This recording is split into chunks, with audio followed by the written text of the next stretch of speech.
I am Anil Kumar. Welcome to my series on operations with radicals.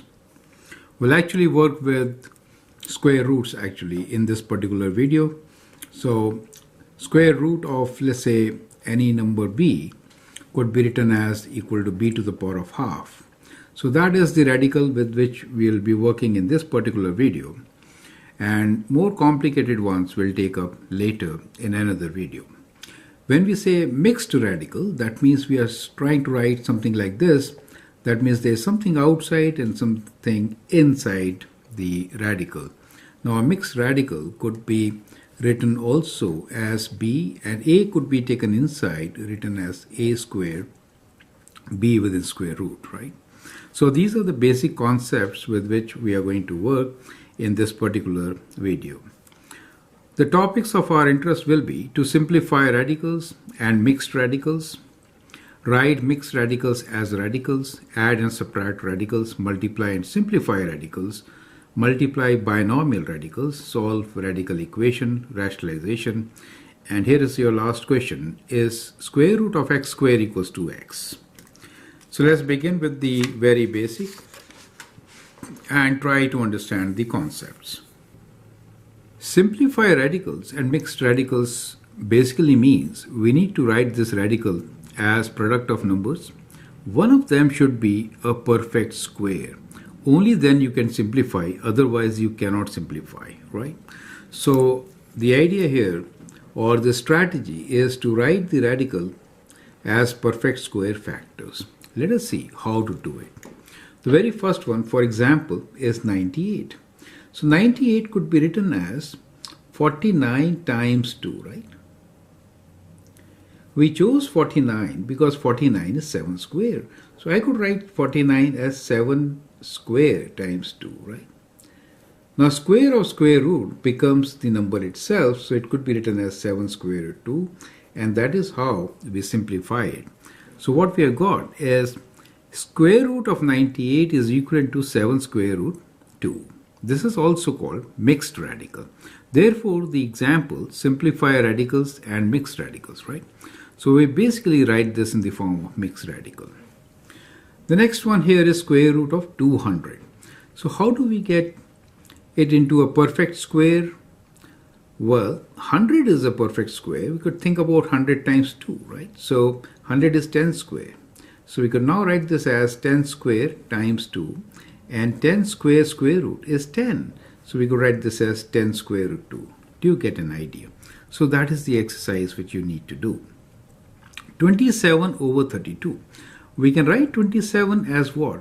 9 times 3. And 32 can be written as 16 times 2, right? So we chose 9 and 16 since they are perfect squares. And 9 basically is 3 square, right? So we could write this as 3 square times 3. And denominator 16 could be written as 4 square, and we have 2 here. So we could now write this as square root. 3 and 4 could come outside the square root. So we get 3 over 4, and within square root we get 3 over 2, right? So that is how we could simplify the given radical. Now to practice, here are 3 for you: 72 square root, square root of 180, and square root of 343. Now let us see how to write mixed radicals as radicals. So 2 square root 5, 3 square root 10, minus 7 square root 7 are all mixed radicals. So we have a term outside the square root sign, right? So that makes it a mixed radical. Now you should understand that 2 square root 5, if I have to write this as a radical, that means I have to take 2 inside the square root sign. So it should be written as 2 square when taken inside, right? So we are doing reverse of what we did earlier. You get an idea. So we could now write this as 4 times 5.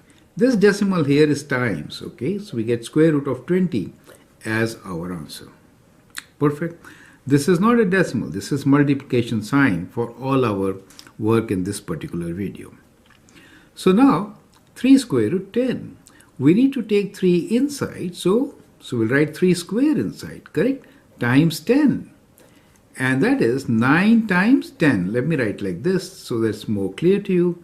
And that gives you square root of 90. Does it make sense to you? Right. Now minus cannot be taken inside since square root of a negative number is not defined in real numbers. So we need to keep minus outside. So minus will be inside, but we can take 7 inside, right? Minus will be outside. So 7 square times 7. 7 square is 49. So we get 49 times 7. And that gives you what? So let's multiply this. 7 times 9 is 63. So we get 6. 7 times 4 is 28. Plus 6 is 34. Correct? So that is what we get. Now, in the previous example, we had square root of 343. So that should help you to answer the question. Correct? These three are for you to practice. That is your question number 2 to practice. Clear? Next, let's try to understand how to add and subtract radicals. Now it is like combining like terms, right? So the strategy here is to combine like terms.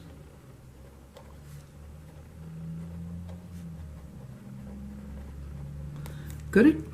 Now we don't see any like terms here, but if you simplify them, you might get. So that's the whole idea. So let's try to simplify this. 5 square root 8, 8 could be written as 4 times 2, minus 2 square root 18, that could be written as 9 times 2. So we could write this as 5. 4 square root can be taken out as 2, and so we get square root 2. Mind it, this is not decimal, it is a sign of multiplication.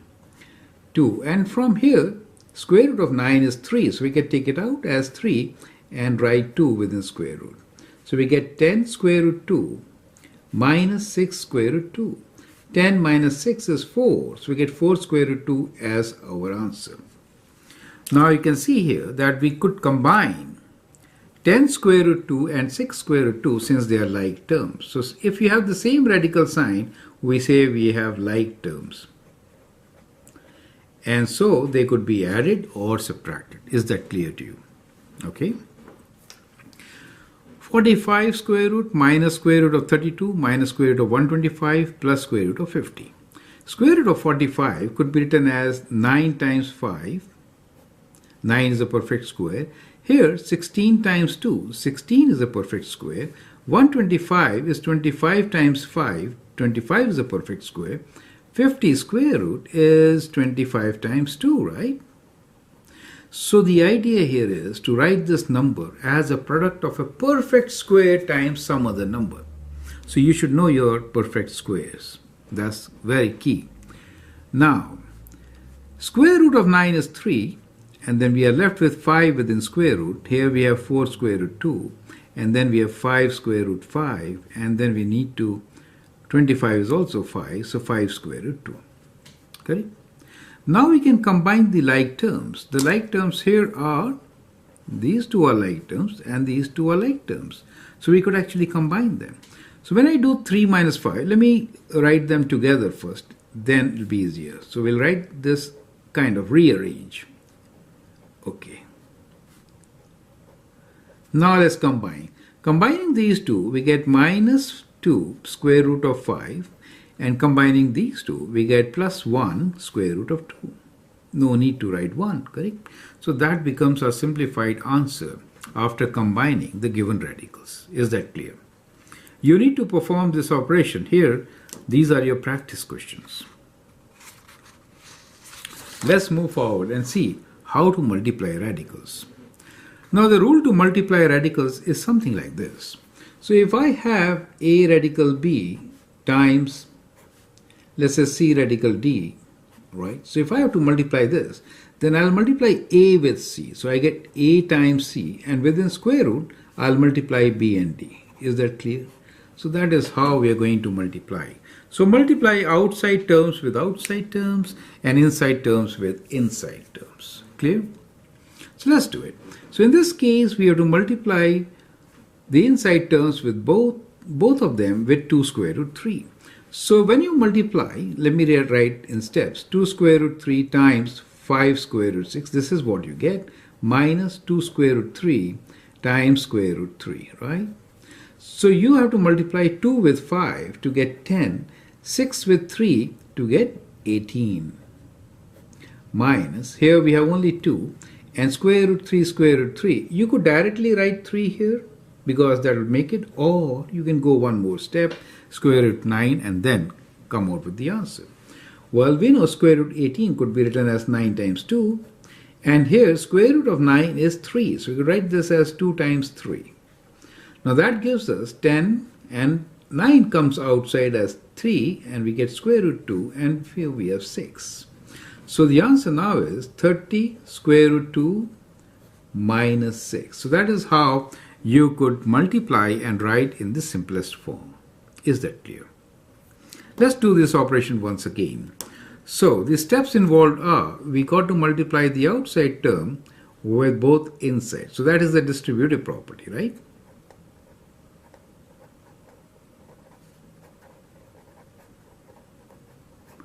Okay, so let's do it. So here, when we multiply with 10, what do I get? I get 3, there's only one outside, and within the square root, I could write 20. You could do it direct, just as I've done. With the second term, 3 times 2 is 6, and 2 times 6 is 12. That comes within the square root. Is that clear? Right? So, you could write like that, show your work, or directly do it. Both are good enough. Now, 20, you need to simplify. It could be written as 5 times 4. 4 is a perfect square, and 12 could be written as 4 times 3. So we could write this as 3 times 4 could be written as 2 square or 2 outside with 5, and here 4 means 2 square, so 2 comes outside, and we get something like this.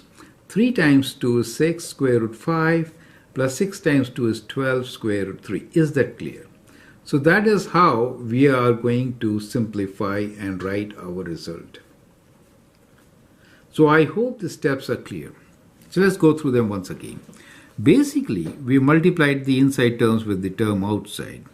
When you multiply, you have to multiply outside with outside. 3 times 1, 3. 2 times 10, 20.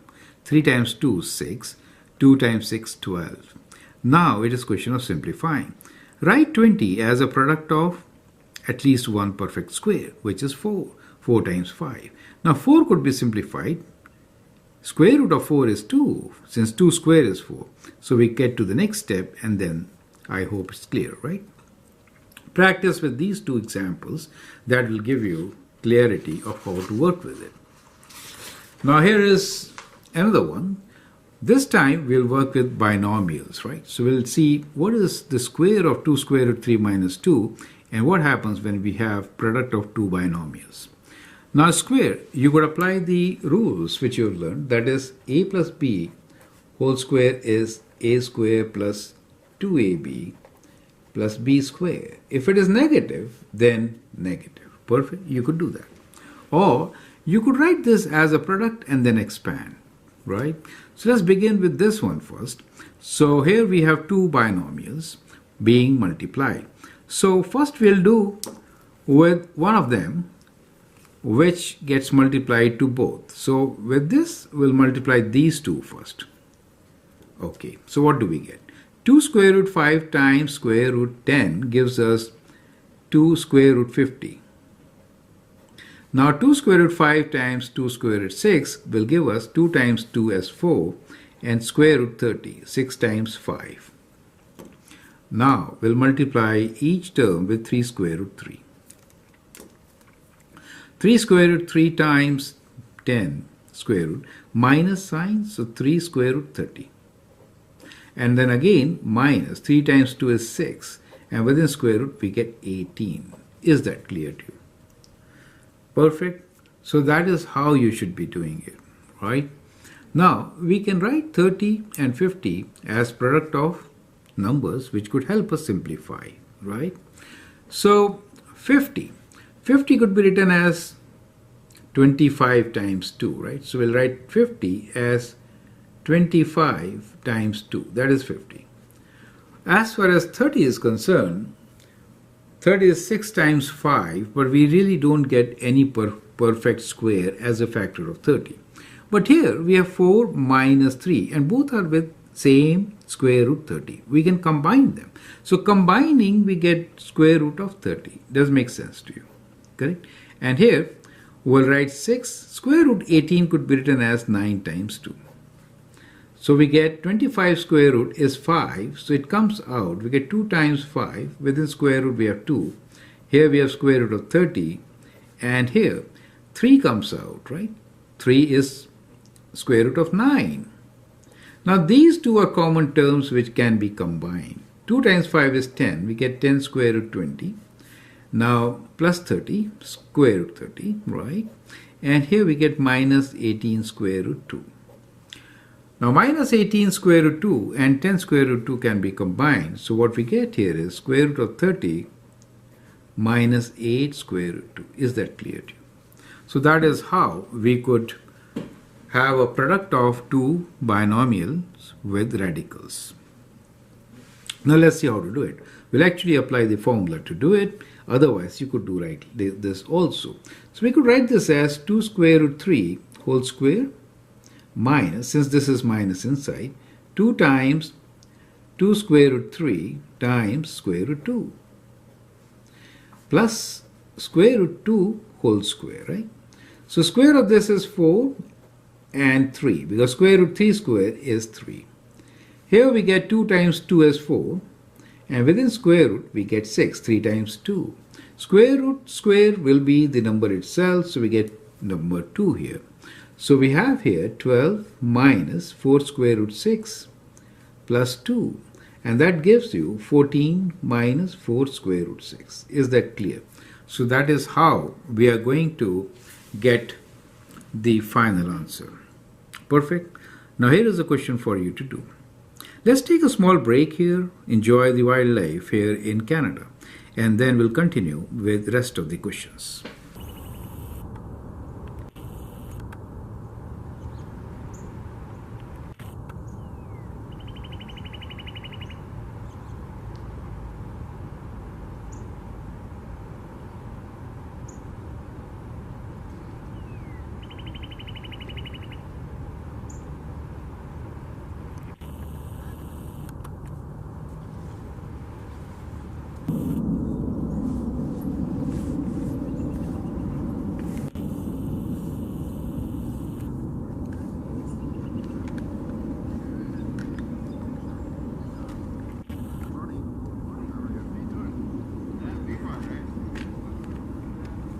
We've seen it. Right? You there?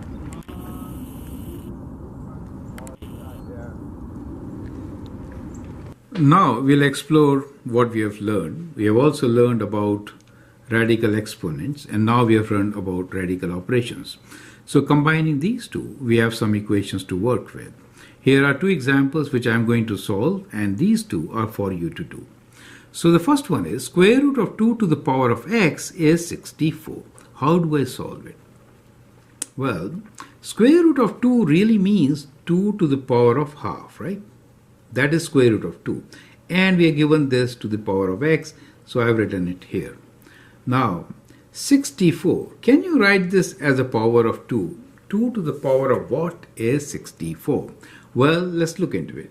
2, 4, 8, 16, 32, 64. 2 to the power of 1, 2, 3, 4, 5, 6. So 2 to the power of 6 is 64. You get the idea. So now, applying the power rule, I get this as 2 to the power of x by 2 equals to 2 to the power of 6. So since the base is same, x by 2 should be equal to 6 or x should be equal to 6 times 2, which is 12. So we get x equals to 12 as our answer. Does it make sense to you? So that is how we could actually solve equation which involves radicals. Perfect. Now the other kind of equations could be where we have a square root and then the term. I'll actually provide you with a link where we will get into details of many more types of radical equations, including such. Now how do we solve these equations? Well, the idea here is to square both sides.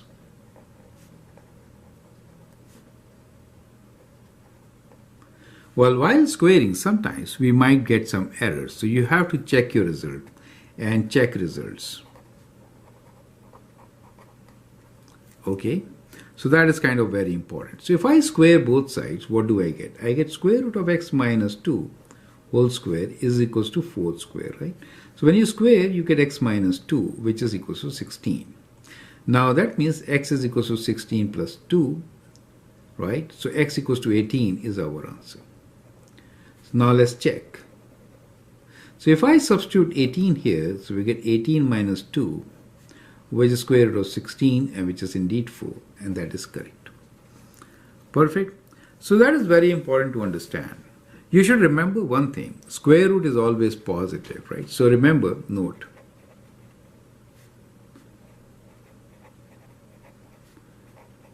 Square root is always positive. Does make sense.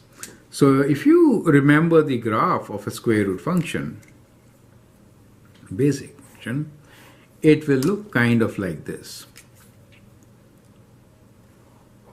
Right? That is square root of x. Of course, this minus 2 will be slightly different. It will move 2 units to the right and then go. So that will be square root of x minus 2. Is it okay? But anyway, what you notice is it is positive. Perfect. So this strategy is perfectly fine. So if I give you an equation, square root of x minus 2 equals to minus 4. When you square, again it becomes 16. When you check, you'll get a positive 4. So this equation, which we just wrote with a negative 4, will have how many solutions? No solution. So if you square, you might land up with this solution, but that's incorrect because square root will be positive. You cannot get a negative number. So that is very, very important to understand. Correct? Here are two examples for you to do. If you have problems in solving these equations, you can always write them in comments. I'll provide you with the hints. Next question here is to understand how to rationalize. Now this is one of the most important topics. Whenever we are working with radicals, we do not want to write radicals in the denominator, and therefore we rationalize. So rationalization basically means we need to multiply and divide by conjugate.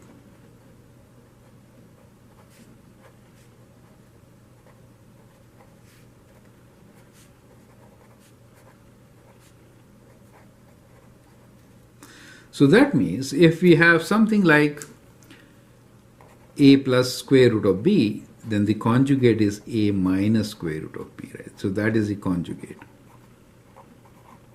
Is that clear, right? So let's take up these two examples, and then I hope point will be absolutely clear. So now we have 2 over square root 3. In this case, we do not have plus minus, we have just square root 3. So we will multiply and divide by square root 3. So what we get here is 2 times square root 3, and the denominator will be the number 3.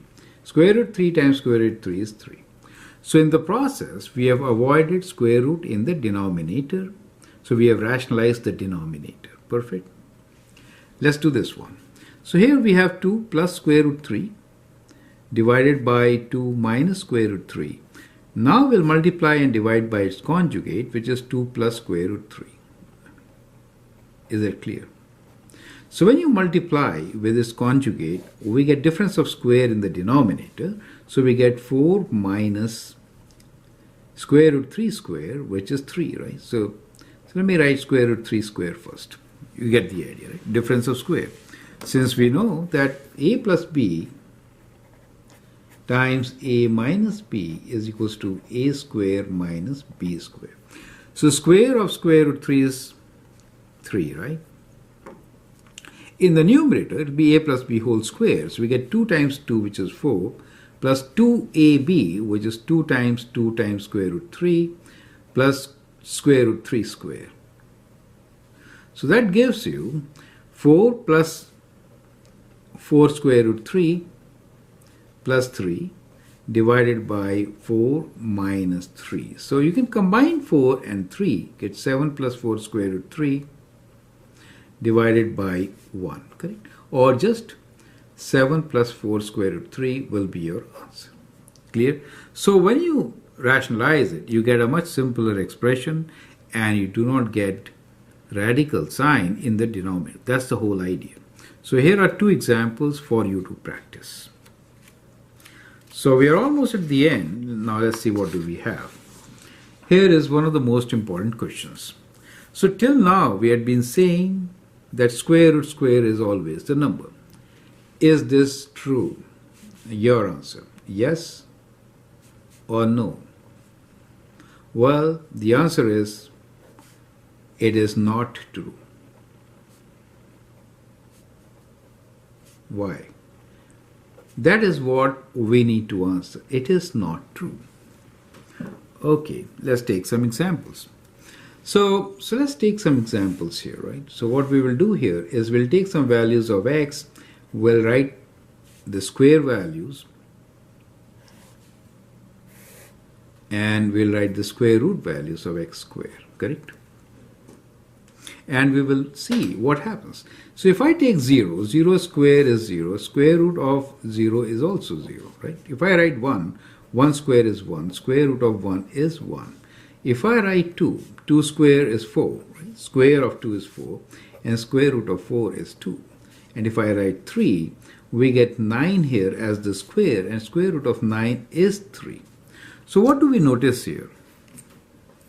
We notice that it is the same number, right? Square root of x square, we notice, is linked. And for these numbers, we got the same number, correct? 2, 2, right? 1, 1, 0, 0. Now see what happens. If I write, let's say, minus 3.